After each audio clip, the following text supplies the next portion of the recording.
Hello പ്രിയപ്പെട്ടവരെ, നമസ്കാരം. സഹോദരങ്ങളെ, ഈ വീഡിയോ സംഖ്യകൾക്കുള്ളൊരു മറുപടിയാണ്. ദയവായി നല്ലവരായ ഹിന്ദുക്കൾ എന്നോട് ക്ഷമിക്കണം.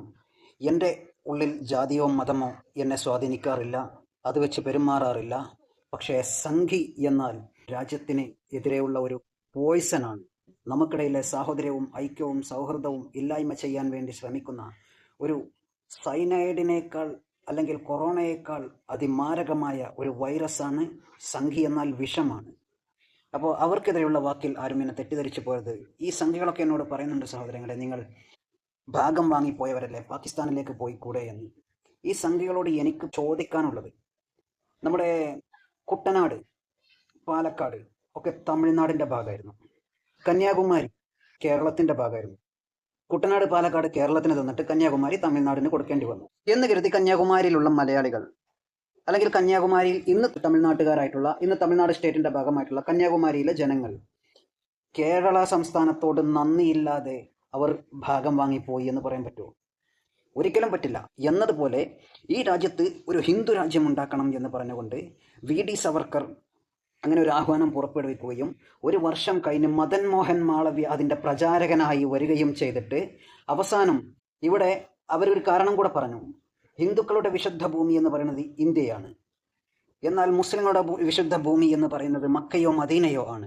അതുകൊണ്ട് മുസ്ലിങ്ങൾ ഇന്ത്യയിൽ തുടരാൻ പാടില്ല, മുസ്ലിങ്ങൾക്ക് വേറെ രാജ്യം ഉണ്ടാക്കി അവരങ്ങോട്ട് പോയിക്കോട്ടെ, ഇവിടെ ഹിന്ദു മാത്രം മതി എന്ന് പറഞ്ഞപ്പോൾ അതിൻ്റെ അപകട അവസ്ഥ മനസ്സിലാക്കി അന്നത്തെ കോൺഗ്രസ്, അതായത് നമ്മുടെ രാഷ്ട്രപിതാവ് പിരിച്ചുവിട്ട കോൺഗ്രസ്, ആ കോൺഗ്രസിൽ നിന്നുള്ള ചിലരും ഹിന്ദു മഹാസഭയിൽ നിന്നും RSSൽ നിന്നുമുള്ള ചിലരും ചേർന്നിട്ടാണ് ഇന്ത്യ പാക് വിഭജനം നടത്തിയത്. അതിർത്തിക്കപ്പുറത്ത് പാകിസ്ഥാനിൽ അന്നും മനുഷ്യരുണ്ട്. നിങ്ങൾ നക്കിയ ഷൂ കാലിൽ ഇട്ടവരുടെ പിന്തുണയോടെ. അതിർത്തി ഇട്ടതിൻ്റെ അപ്പുറത്തുള്ളവർ പാകിസ്ഥാൻകാരായത് ഇന്ത്യയിൽ നിന്ന് പോയത് കൊണ്ടല്ല. ഇന്ത്യ പാക് ഒരേ അഖണ്ഡ ഭാരതത്തിൻ്റെ ഭാഗമായിരുന്നു. 7 ഭൂഖണ്ഡങ്ങളായിട്ടാണ് ഇന്ത്യയെ വെട്ടിമുറിച്ചത്. ശ്രീലങ്കയുണ്ട്, അഫ്ഗാനിസ്ഥാനുണ്ട്, നേപ്പാളുണ്ട്. ഇങ്ങനെ അഖണ്ഡ ഭാരതമായിരുന്ന ഇന്ത്യയെ 7 കഷ്ണങ്ങളാക്കി വെട്ടിമുറിച്ചിട്ട് പാകിസ്ഥാന്റെ പേരിൽ മാത്രം നിങ്ങൾ വലിയ രാജ്യസ്നേഹം വിളമ്പുന്നതിൻ്റെ ഉദ്ദേശം എന്താണ്?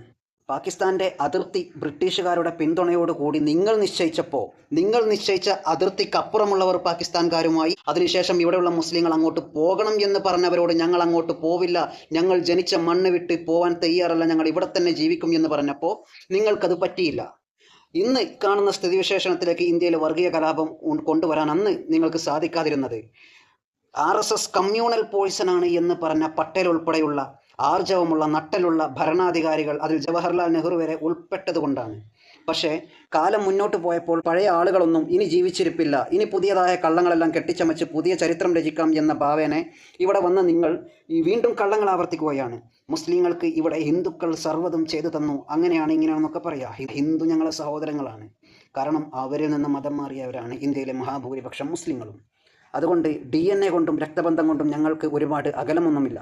എന്നാൽ മധ്യ ഏഷ്യ എന്ന് വിളിക്കപ്പെട്ട ഇറാൻ, ഉസ്ബെക്കിസ്ഥാൻ, കസാക്കിസ്ഥാൻ എന്നിവിടങ്ങളിൽ നിന്ന് ആര്യൻ അധിനിവേശത്തിലൂടെ ഇവിടെ കടന്നുകയറി കുടിയേറ്റക്കാരായി ഈ രാജ്യത്തിൻ്റെ പൂർവ്വകാല മനുഷ്യരുടെ പിൻഗാമികളെ അടിച്ചമർത്തി അടിമകളാക്കി അവരുടെ സ്വത്തുക്കൾ കവർന്നെടുത്ത് ഉടമസ്ഥരെ അടിമകളാക്കി വരത്തന്മാർ ഉടമസ്ഥരായ ചരിത്രം നിങ്ങൾ എന്തുകൊണ്ട് പറയുന്നില്ല?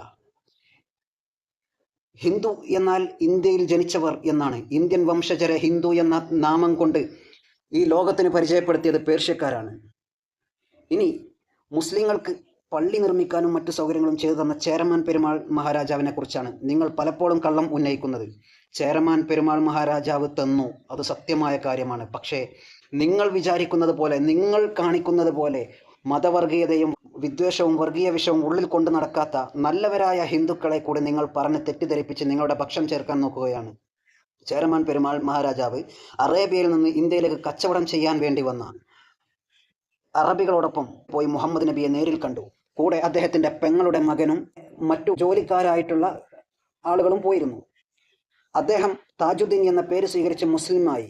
അദ്ദേഹത്തിൻ്റെ ഖബർസ്ഥാൻ ഇന്നും സലാലയിലുണ്ട്. ആ മനുഷ്യൻ തിരിച്ച് പെങ്ങളുടെ മകൻ്റെ കയ്യിൽ ഒരു എഴുത്ത് കൊടുത്തു വിട്ടു. അവിടെയുള്ള മുസ്ലിങ്ങൾക്ക് എന്തെല്ലാം ചെയ്തു കൊടുക്കണം എന്ന രാജകൽപ്പനയായിരുന്നു ചേരമാൻ പെരുമാൾ മഹാരാജാവ് അഥവാ താജുദ്ദീൻ എന്ന പേര് സ്വീകരിച്ച മുസൽമാനായ ചേരമാൻ പെരുമാൾ മഹാരാജാവ് രാജകൽപ്പനയായി കയ്യിൽ കൊടുത്തുവിട്ട എഴുത്ത് പ്രകാരം ഇവിടെ മുസ്ലിങ്ങൾക്ക് സൗകര്യങ്ങൾ കിട്ടി. അതായത് ആ സഹായം നൽകാൻ ആവശ്യപ്പെടുമ്പോൾ അദ്ദേഹം ഒരു മുസ്ലിമാണ്, പേര് താജുദ്ദീൻ. പിന്നെ നിങ്ങൾ ഈ കള്ളം പറഞ്ഞ് പ്രചരിപ്പിക്കുന്നുണ്ടെങ്കിൽ നിങ്ങൾക്ക് എന്തിനാ മടിയില്ലാത്തത്?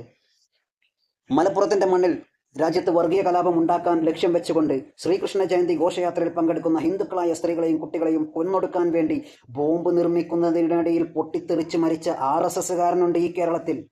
തിരുവനന്തപുരത്ത് നിന്നും വന്ന ഒരു ശ്രീകാന്ത് മലപ്പുറത്തിൻ്റെ മണ്ണിൽ താനൂരിൽ മൂലക്കൽ എന്ന സ്ഥലത്ത് ഒരു RSSകാരൻ്റെ വീട്ടിൽ ബോംബ് നിർമ്മിക്കുന്നതിനിടയിൽ പൊട്ടിത്തെറിച്ച് മരിച്ച് ആ കേസ് അന്വേഷിച്ച മലപ്പുറം SP ഉമ്മൻ കോശി പറഞ്ഞത് മലപ്പുറം ജില്ലയെ ദൈവം രക്ഷിച്ചു എന്നാണ്.